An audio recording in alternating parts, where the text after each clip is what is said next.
What up? Congrats, man. Obviously, hard-fought victory, short notice and everything. Just give us your immediate thoughts on what happened tonight. My immediate thoughts were, I told you guys, I'm the best welterweight in the world, and to go out there and beat a guy like Gilbert Burns, 3 weeks notice, coming off Ramadan. You guys have no idea what we went through to get to here, but I love my team, love my crew, and I know with our faith in ourselves and our faith in God, we get through anything. So tell us about what you went through, because there's a lot of the Twitter investigative journalists looking at you stepping off the scale and walking into the arena tonight, maybe a limp. Did you come into this fight injured? Yeah, I mean, you go into every fight a little bit injured, especially a 3-week notice fight. You're like wanting to rush into stuff, and you get right into hard training, and then you go through a couple things. But like I said, there's nothing that was going to stop me from walking to this cage tonight. There was nothing that was going to stop me from not doing it, because this was my chance. This was my moment to prove to the world and show the world what I'm capable of doing. And to do that, I know that there was no pulling out. There was nothing like, oh, man, you know what, never mind. It was like, once I made the decision, we had to go through with it, and thank God we got through it. So looking ahead, who do you think you are going to be fighting for the welterweight title? Will it be Leon Edwards or Colby Covington? Both of them can get it. I cannot wait, man. I'm just glad that the boss, the man, Dana White, shout out to Dana for saying it and giving me the opportunity to fight for my shot. And now I earned my shot. I took my shot. There's no denying me now. All I needed to hear was there's nothing next but the title shot. So, can't wait. Perfect world. When do you make this happen? Perfect world. We're fighting in October in Abu Dhabi. That's the perfect world. But I know both those guys. My brother. See, you got the champ right there. That's when you got a champ saying you deserve the title shot. That says a lot about you. Shout out to Jamal Hill. But yeah, perfect world. Fighting in Abu Dhabi. That would be amazing. You know there ain't gonna be no booing out there. To fight out there in front of my people would be great. But wherever it goes, man, we can fight in enemy territory and friendly territory and no territory. Just give me a cage and some gloves, and I'm ready to throw down. Are you trying to bounce out of New Jersey as quickly as possible tonight, or what? Bro, I got the jersey on now. I'm trying to be Team New Jersey, but I'm trying to be nice to these guys. I came in here, wanted to be a co-main event. I took a picture of Frankie Aguirre, and nobody appreciates me, man. Back here.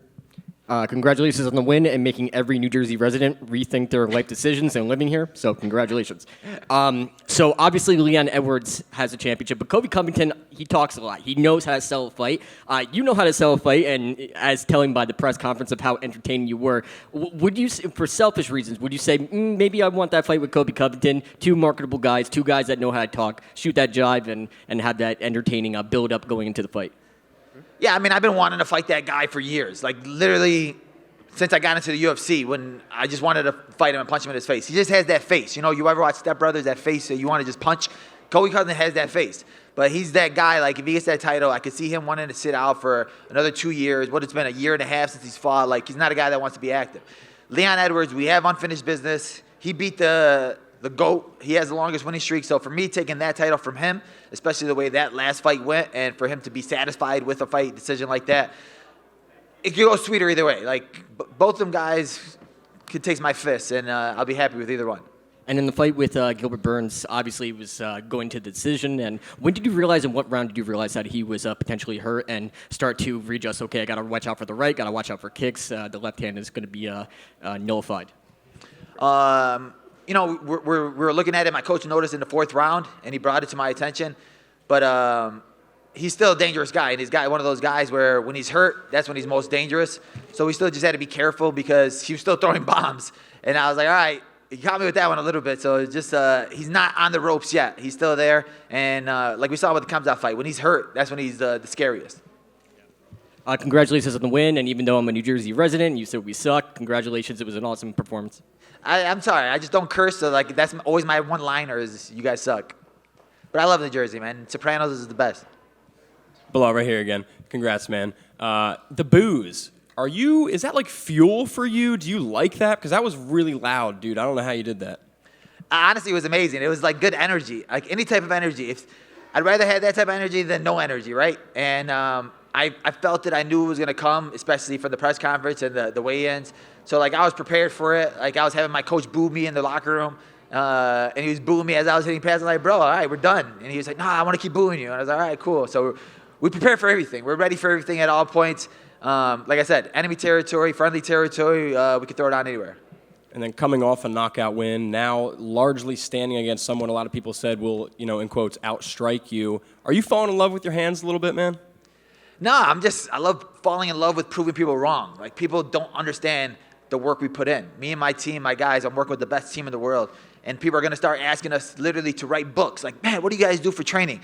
I get so many fighters, hey, what do you guys do with that drill? How do you guys drill like that? And it's like, we're doing the right things. I think we have the perfect mindset, the perfect team, the perfect guys around me, the perfect circle. And we showing you guys we can do anything. My last fight, I wanted to box. This fight, I wanted to kick. The last fight before that, I wanted to wrestle. The fight before that, I wanted to, maybe the next fight, I'm going to pull guard. I'm just show you guys that I can do it all. It's martial arts, mixed martial arts, and I can do all the mixing. And then last one from me, October, being that there's no announcement for Leon and Colby yet, might be a bit soon for the title. How long are you willing to wait for that fight?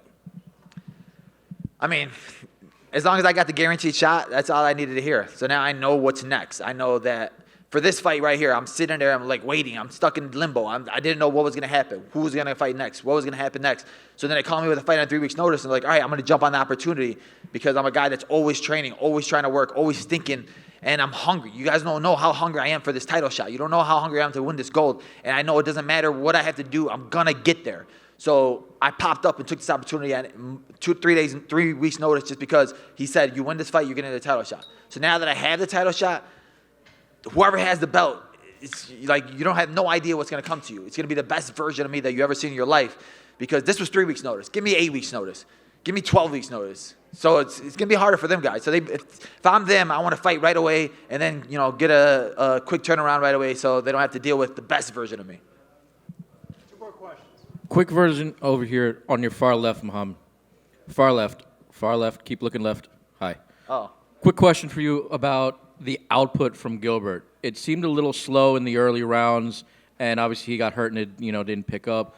But were you at all surprised that he wasn't throwing a whole lot more than he was? No, I think my team did a good job of reading what we wanted to do. We wanted to attack the body hard with the left kick. And when people go in there and they feel my left kick, it hurts, and they don't want to throw off of it. I caught him a couple times where he threw his big overhand, and I caught him with the body kick. And I think that me switching stances, it made him overthink the process. And when I have you overthinking, you don't want to throw because he's wondering, he switched to this stance, he switched to that stance. He's a guy that usually plants his feet, and he wants to throw off of planting his feet. And if I'm always moving, always messing with his mind, trying to make him faint and stuff like that, he can't plant his feet, he can't throw. So I think that played a big part in it. Belal, another Ramadan, another win. Is there something to it? Maybe the fasting, like you're saying you're hungry, but I'm sure you're also literally hungry at times during this. Is there something like mentally you could speak about, the type of focus that you go through during this period of the year? Yeah, I think that, more than fasting, more than not eating, it's like a deep cleansing of your spirit and of your soul. And I think that I'm like my purest form right after Ramadan because that's when I've gotten closest to God. And that's with me trusting God's plan no matter what. And even with this fight, I took it on 3 weeks' notice. And it was like 1 weekend. I was like, man, I still got this much weight to cut. I got this injury. What the heck? Why would I take this fight? I should have pulled out. I should have did this. But it's like, God put me here for a reason. God made this happen for a reason. God's timing is the best timing. So no matter what happens, just trust him.